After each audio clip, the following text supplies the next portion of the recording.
अस्सलाम वालेकुम friends, welcome to my YouTube channel Zia medicos. और आज हम जिस मेडिसिन का रिव्यू करने जा रहे हैं उसका नाम है पेल्टोन वी।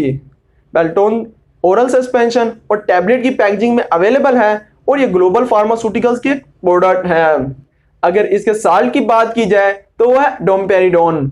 डोमपेरिडोन एक एंटी इमीटिक और प्रोकाइनेटिक ड्रग है जो कि इंक्रीज करती है गैस्ट्रिक प्रिस्टैल्सिस और गैस्ट्रिक मोटिलिटी को और ट्रीट करती है नोजिया, वोमिटिंग और गैस्ट्रिक प्रॉब्लम्स को। अगर इसके केमिकल स्ट्रक्चर को डिस्कस करें तो इसका स्ट्रक्चर कुछ यूं है। तो इसके स्ट्रक्चर में दो हेटेरोसाइक्लिक रिंग्स हैं जो कि असल में बेंजइमिडाजोल रिंग हैं और कीटोन ग्रुप है कार्बन सेकंड पे। और ये दो हेटेरोसाइक्लिक रिंग एक और हेटेरोसाइक्लिक रिंग से अटैच है जो कि असल में पाइपरिडीन रिंग है। और डोमपेरिडोन का जो नेम है वो भी इसी स्ट्रक्चर से ड्राइव है, जिसमें डोम बेंजइमिडाजोल रिंग को, पैरिड पाइपरिडीन रिंग को और ऑन कीटोन ग्रुप को इंडिकेट करता है। अब इसके मोड ऑफ एक्शन को डिस्कस करते हैं, लेकिन उससे पहले जरा हम ये जान लेते हैं कि ये वोमिटिंग, उल्टी और नौजिया की कंडीशन क्यों और कैसे होती है। तो अब हमारे ब्रेन में दो इंपॉर्टेंट सेंटर होते हैं जो कि असल में नौजिया और वोमिटिंग की कंडीशन को कंट्रोल कर रहे होते हैं। एक वोमिटिंग सेंटर जो कि यहाँ पे होता है और दूसरा कीमो रिसेप्टर ट्रिगर जोन जो कि यहाँ पे होता है। इस कीमो रिसेप्टर ट्रिगर जोन को एरिया पोस्ट्रीमा भी कहते हैं क्योंकि यहाँ पे ब्लड ब्रेन बैरियर नहीं होता। इस कीमो रिसेप्टर ट्रिगर जोन पे डिफरेंट टाइप के रिसेप्टर मौजूद होते हैं, जैसे कि हिस्टामीन के लिए 5-HT3 रिसेप्टर, डोपामीन के लिए D2 रिसेप्टर और सर्टेन अदर ओपियोड और सेरोटोनिन रिसेप्टर भी मौजूद होते हैं। तो जब भी कोई टॉक्सिक पार्टिकल या कोई इमिटिक केमिकल या सब्सटेंस आपकी बॉडी में एंटर होता है तो वो इन कीमो रिसेप्टर ट्रिगर जोन के जो रिसेप्टर्स होते हैं, जैसे कि D2 रिसेप्टर या 5-HT3 रिसेप्टर है, उनसे जाके बाइंड होता है और एक्टिवेट करता है कीमो रिसेप्टर ट्रिगर जोन को। और ये chemo receptor trigger zone activate होने के बाद आगे मैसेज सेंड करता है वोमिटिंग सेंटर को। और जब वोमिटिंग सेंटर एक्टिवेट होता है तो ये इंड्यूस करता है इमिसिस को, जिससे आपकी बॉडी में नौजिया और वोमिटिंग की कंडीशन होती है। तो ये ड्रग डोमपेरिडोन इन कीमो रिसेप्टर ट्रिगर जोन के जो रिसेप्टर्स हैं, जैसे कि D2 रिसेप्टर हो गया, उनसे जाके बाइंड होती है और उनकी एक्टिविटी को ब्लॉक करती है, जिससे फर्दर ना तो chemo receptor trigger zone activate होता है और ना आगे मैसेज वोमिटिंग सेंटर तक जाता है, जिससे आपको नौजिया और वोमिटिंग की कंडीशन कंट्रोल होती हैं।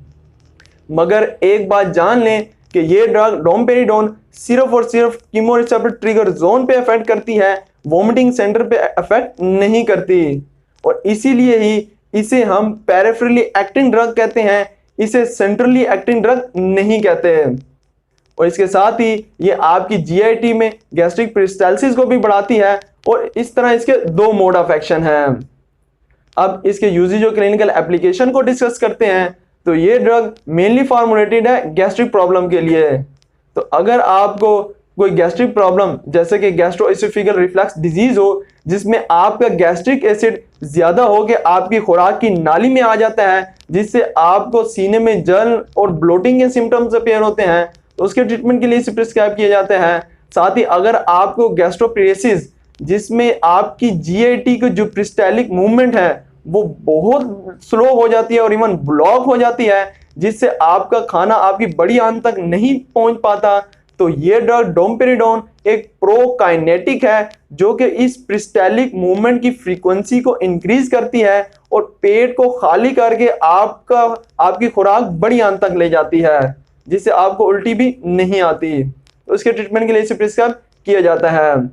मगर इस ड्रग को मेनली रेकमेंड किया जाता है नोजिया और वोमिटिंग कंडीशन के लिए।